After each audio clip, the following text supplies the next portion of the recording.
Hello and welcome to Set Default Pivot Table Layout Options. My name's Jeff. I'm glad you're here. Let's just jump right in. We love pivot tables. We create them all the time. Once we get the basic report structure in place, we have to go through this series of cosmetic steps to get the layout set up just right. For example, let's go ahead and create a new pivot table, new worksheet, and let's say we want to see account num, account, and amount.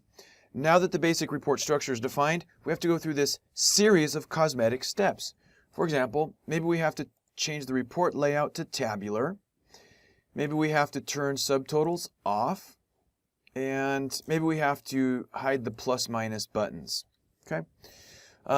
We can save those manual steps by changing the default pivot table layout options. Okay?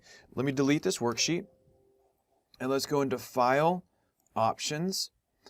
And here, depending on the version of Excel you have, you'll have a Data category and an Edit Default Layout Options button.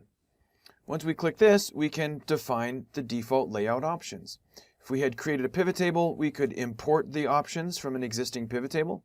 Otherwise, we can just set each of these by hand. We want to hide subtotals. We'll leave grand totals the way that they are. We'll change the report layout to tabular. And there's other choices. So we could insert blank lines, repeat all item labels. We can even go to pivot table options. And here we have control over many of these settings.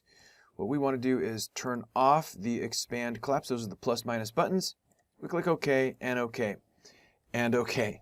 Now let's go ahead and create a pivot table. Insert pivot table. We want to insert account num, account, and amount. Okay. And now we've just saved those steps. All right. So hey, if the version of Excel you use supports the changing of the default pivot table layout options, it can help you save a little bit of time. Hope it helps. Thanks. Have a great day.